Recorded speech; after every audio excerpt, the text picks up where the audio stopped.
আসসালামু আলাইকুম, রনিস কিচেনে আবারও আপনাদের স্বাগতম। আজকে আমি আপনাদের পোলাও চাউল দিয়ে রমজান উপলক্ষে মুখে লেগে থাকার মতন পায়েস রান্না দেখাবো।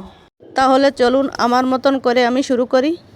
এখানে আমি 1.5 কাপ মতন পোলাও চাউল নিয়ে নিলাম, 2 টেবিল চামচ গুঁড়া দুধ, 7-8টা এলাচ, তেজপাতা, দারুচিনি, কিছু বাদাম ও কিশমিশ নিয়ে নিলাম, 2 লিটার দুধও নিয়ে নিলাম।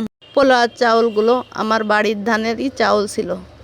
চাউলগুলো মাশাআল্লাহ অনেক সুন্দর হয়েছে। এই চাউলগুলো করার জন্য ছাদে 15 দিন ধান রোদ্দুরে দিতে হয়েছে। এখন আমি চাউলগুলো অন্য একটা পাত্রে নিয়ে সুন্দরভাবে ধুয়ে নেব। ভিডিওটা যদি আপনাদের দেখতে পছন্দ হয় তাহলে সাবস্ক্রাইব করবেন। চাউলটা আমি এভাবে কষলে কষলে সুন্দর করে ধুয়ে পরিষ্কার করে নিলাম বারবার। আমি আবারও একটু পানি দিয়ে আরেকবারও ধুয়ে নিলাম। এখন আমি দুধটা পাতিলে ঢেলে নেব। ঢালার পর সুন্দরভাবে গাঢ় করে জাল করে নেব দুধটা। এটা আমার বাড়ির গরুর দুধই ছিল, ফ্রিজের দুধ ছিল, তাই আমি বারবার নাড়াতে থাকবো যাতে দুধটা লেগে না যায়। অন্য একটা পাত্রে চাউলটা আমি হালকা ফুটিয়ে নেব।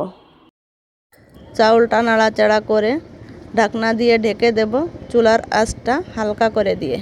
এখন আমি ঢাকনাটা তুলে দেখি চাউলটা 80% ফুটে গেছে। এখন আমি কিছুটা সময় নাড়াচাড়া করব। নাড়াচাড়া করার পর আমি দুধটা দিয়ে দেব। বন্ধুরা দেখুন দুধটা জাল করে কতটা ঘন হয়েছে। এখন আমি দুধটা দিয়ে দিলাম। এখন আমি হালকা নাড়াচাড়া করব যাতে তলে লেগে না যায়। বারবার নাড়াতে থাকতে হবে, তলে লেগে যেতে পারে। আমি পরিমাণ মতন চিনি দিয়ে দিলাম। আপনারা যে যেরকম মিষ্টি খান সে সেরকম দিতে পারেন। এখন আমি 2 টেবিল চামচ গুঁড়া দুধ দিয়ে দেব। তেজপাতা, এলাচ, দারচিনি দিয়ে দিলাম। বাদাম ও কিশমিশগুলোও দিয়ে দিলাম। এখন আমি কিছু সময় নাড়াতে থাকবো। চুলার আঁচটা বেশি ছিল তাই পায়েসটা উতলায় পড়ে গেছে। বন্ধুরা পায়েস রান্না প্রায় আমার কমপ্লিট। পায়েসটা কিছু সময় নাড়াচাড়া করে অন্য একটি পাত্রে আমি তুলে নেব। ওয়াও, দেখুন বন্ধুরা পায়েসটা কত সুন্দর হয়েছে। আমার মতন করে আমি আপনাদের দেখালাম।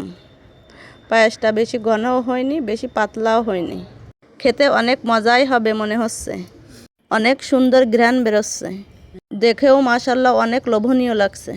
বন্ধুরা উপর দিয়ে আমি কিছু কিশমিশ ছড়িয়ে দিলাম। ভাজা পোড়া খাওয়ার শেষে মিষ্টি জাতীয় কিছু খেতে আমার পরিবার সবাই খুব পছন্দ করে, তাই ইফতারে আমি এটা রেখেছি। এখন আমি উপর দিয়ে কিছু সাদা তিল ছড়িয়ে দিলাম। বাট আপনারা খেতে যদি পছন্দ করেন তাহলে দিতে পারেন, না হলে বাদ দিতে পারেন। বন্ধুরা দেখেন দেখতে খুব লোভনীয় হয়েছে, খেতেও মাশাআল্লাহ অনেক দুর্দান্ত হবে। বন্ধুরা আমার রান্নাটা যদি আপনাদের পছন্দ হয় তাহলে বাসায় একবারে ট্রাই করতে পারেন। আল্লাহ হাফেজ।